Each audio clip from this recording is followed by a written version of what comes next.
Hi friends, and welcome back to my channel. Well, if you saw my Charlotte Tilbury Beautiful Skin Foundation review, you knew that I was so excited to review this because there have been no makeup launches. Luckily, Nars gave us a foundation, and of course I was going to review it. What else am I going to review? Because makeup companies aren't putting anything out there for us. I mean, seriously, we're starving here for new launches, and all we got were 2 foundation drops. All right, then that's what we got to do. Hi friends, if you're new to my channel, my name is Jennifer. I am into all things hair, skin, and makeup. So if that sounds like something you're into, you may want to hit that subscribe button and come back for more. Listen, I get it. Makeup companies are not launching makeup the way we are used to, with tons of products all the time, because we're still wearing masks, our face are covered up, so we're not, I guess, buying as much makeup, but we want it, we still crave it. So once I'm able to take my mask off and show my beautiful makeup, I want to have a great foundation under it. Now, I have lots of foundations that I love, but for the rest of my life, I will always be looking for the most perfect foundation in the world. And here's the thing with finding the most perfect foundation in the world, it doesn't last forever. Reason being, 1, either it gets discontinued, or number 2, your skin changes. I mean, foundations that I loved 10 years ago, my skin now is like, nope, no thank you, lady. That's just how it goes. Nothing stays the same. So I will always be trying new products because my skin is always going to be changing it up on me. All right, so I'm just going to give you a few of the call outs. We've all seen this reviewed and reviewed. 1 ounce, $49, 36 shades. It is a vegan friendly formula.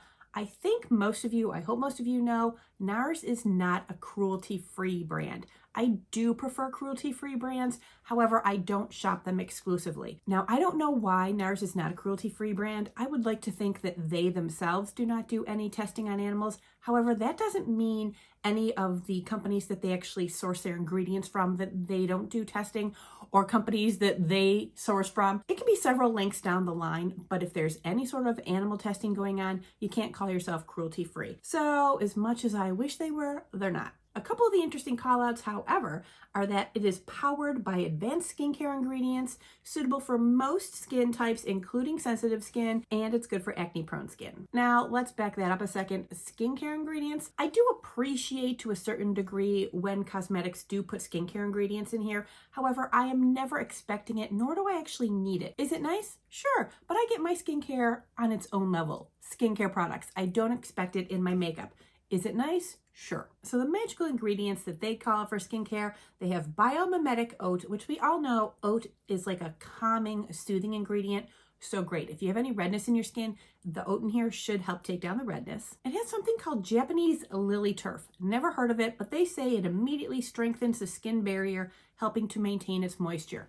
Listen, I want a strong skin barrier all the time. So if that's what it does, great. It also has cacao peptides and milk thistle, which help reduce the negative effect of blue light and other environmental stressors. All right, blue light, that's a whole thing.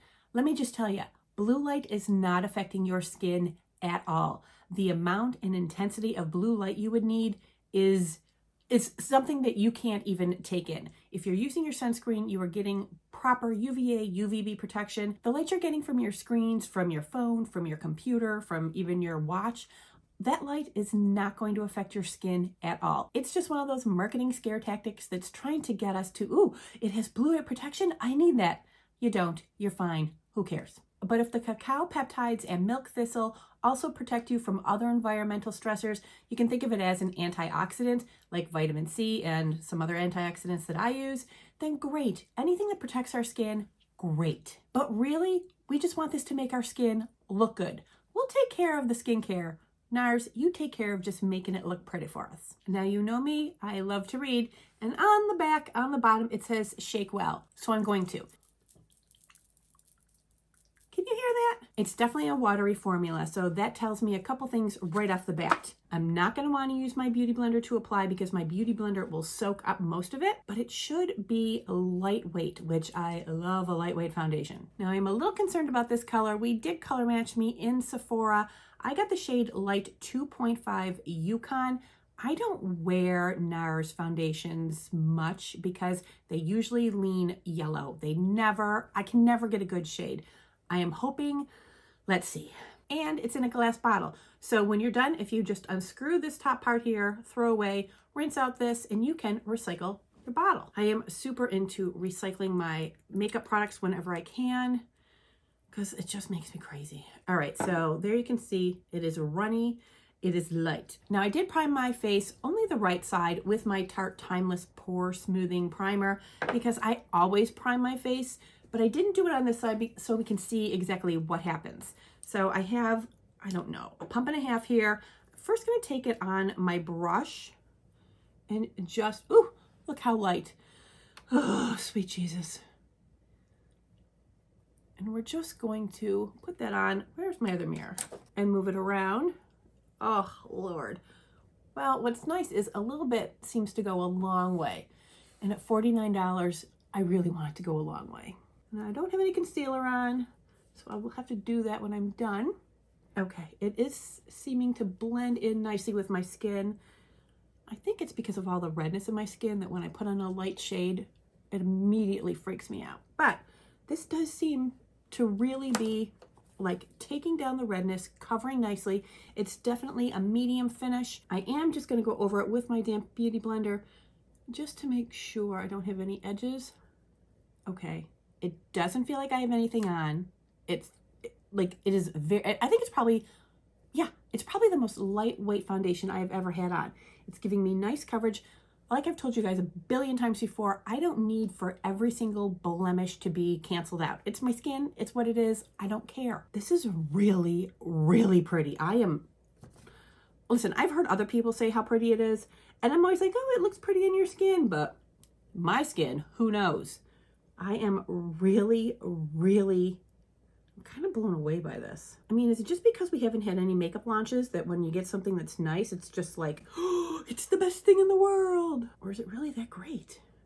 And here's the thing, like, I don't know what it's looking like with the lights and the camera, but in person, it is very natural looking. Like, it looks like skin, my skin. This is really nice. This is one of those foundations that if you aren't like a really big foundation girl, I think you would like this a lot. I mean, even if you use less than I use, and I didn't use, like, I still have plenty to go.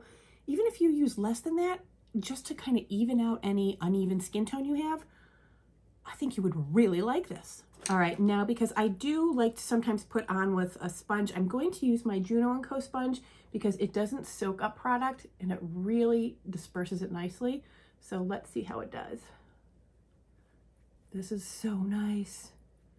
Now, listen, you all know that I really, really like the Charlotte Tilbury, and I do. I still do. I've been trying to get it in the different color, but it's sold out everywhere. This, I really, really, really like this.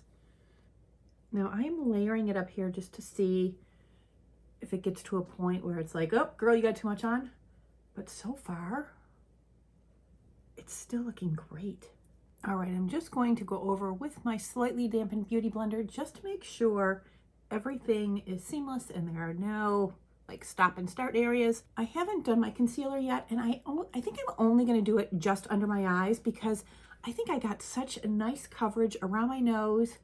I mean, sometimes I use it for highlighting, but I'm not going to bother this time. This is so pretty. Yeah, all right, I'm already blown away. $49, I was like, oh, I'm so sick and tired of foundations being expensive, but this is really, really friggin' nice. All right, I'm gonna do the rest of my makeup. I'm gonna come back, I'll show you the end results, and then I'm gonna do a wear test. I'll come back at the end of the day. We'll see how it held up. All right, friends, I am back, full face is on, and I have to say, I am flipping in love with this foundation. Like, okay, it's only been on my face for like a half hour, so let's not go overboard. But here's what I love. I think the shade match is pretty good. At least it's the right tone. It's cool enough for my skin. It's not yellow like usually the Nars foundations are. I think the finish is so pretty. I think it's a satin to natural finish, so it isn't like flat, but it's not like super duper glowy. I think it's just the right amount of glow for what I like. I don't feel it. Like, you know how sometimes you just have foundation on your face and you just cannot wait for the end of the day when you can take it off? I'm not feeling this right now. Nothing. And the coverage, it's definitely medium buildable. I did it first with the medium, and then I just went over some other areas. You know, I usually have more pigment in my cheek areas, and I just went over it again, and I just think it builds beautifully. It builds. Now, in my 11s, yeah, I do have some settling. That always happens to me. I have to really work diligently with primers in order to not have it like really settle. But let's face it, I am almost 52 years old. I'm going to have some lines on my face, and well, that's where they're starting. I can't believe how much I like this. I cannot get over how much I like it. Now, do I like it more than the Charlotte Tilbury? I don't know, because I really need the Charlotte Tilbury in the right shade. But right now, I really feel like this is edging out my Holy Grail Luminous Silk. I can't believe I'm saying that. Now, at $15 cheaper than the Luminous Silk, I mean, $49 is still pricey, but it's cheaper than my Luminous Silk. And if this holds up throughout the day and over the next few days as I'm testing it out, this may be a new Holy Grail. My hair, on the other hand, is another story. So in person, I think it looks phenomenal. Like, I think this is one of the best looking foundations I have ever used. I don't know what it looks like for you guys with the lights and with the camera. So let me know in the comments below if you think this looks great, if it's something you want to buy and try, or if you're like, girl, you have looked better. I can take it. It's rare that I freak out for a foundation, and I'm kind of freaking out. All right, I will be back at the end of the day. We'll see how it wore. I'm not going to do any touch-ups. I'm just going to give it like a straight 8-hour wear test, and we'll see what happens. I'll see you guys in a little bit. All right, here we are, 8 hours later, pretty much on the dot. Now, I will say I have thoroughly enjoyed wearing this all day long because I haven't noticed it on my face. I haven't thought about it, hasn't bothered me, itched me, and nothing. So that right there is a freaking joy. Now, I am shiny, like shiny. And when I look up close, yeah, the shine is there, but it's not like the makeup isn't broken up, like especially around my nose, on the top of my nose. Actually, even in my 11s, it's pretty much exactly the same as it was earlier today. Now, I didn't touch up at all, and I actually forgot to use my setting spray. I mean, I usually almost always use a setting spray, especially when I'm trying out a new foundation, because I want to give it like its best shot. I don't want it to fail. Like, I want to make it work. I want to use it the way I would normally use it. Now, like I said, I am shiny. We can all see that plain as day. And do I like this amount of shine? Nope, I do not. But what that tells me is next time I'm going to use a mattifying primer, which I love using mattifying primers. I like using the Primer Plus Mattifier from Bobbi Brown and the Makeup Forever. This is the smoothing primer. I love both of these very much. I have yet to find like the most perfect foundation in the world that you just put on and is perfect 8 hours later. That's why I need to use a primer, and finding the right primer to use is going to be key. Now, if these primers keep the shine like down from what it is, then I have like a magic elixir. That's what I'm hoping for. Am I thrilled with what I'm looking at right now? I'm like 50-50. I'm thrilled that it hasn't like broken up, but I'm not happy that it is this shiny. So, if I was out all day and all night and this is what I looked like at the end of the night, I really wouldn't mind it that much, but I know I can do better. So the Nars Light Reflecting Foundation and we're gonna spend some more time getting to know each other, because I know I can do better and I know she can do better. And that's one of my big deals. I never want to dislike a product. I never just want to cast it aside when it's not going exactly the way I want. I want to find a way to use it that really makes it be its best product. It is definitely worth it to me to keep on trying, because if my biggest problem is a little shine, then that is a problem I can take care of. My skin currently is normal to dry because of the weather. Now, if you are an oily skinned person, I don't think you're going to love this unless you like using mattifying oil controlling primers. If that's your gig, and if that's how you normally do your makeup, then I think you would like this a lot, because there's something to be said for having a beautiful glow, but we don't want to have like a full-on grease issue. Now, if you remember, I did use my Tarte Pore Smoothing Timeless Primer on just the right side of my face. And when I look at it, I don't see a difference between the right and the left. So if your pores are like your issue, this foundation works well enough on its own that you're not going to need a pore filling primer. I think just a mattifying or oil controlling primer would be all you need. Now, if your full-on dry skin is an issue for you, I think this is going to be an absolute dream. So even though I'm looking way shinier than I would like to, my makeup has basically stayed intact.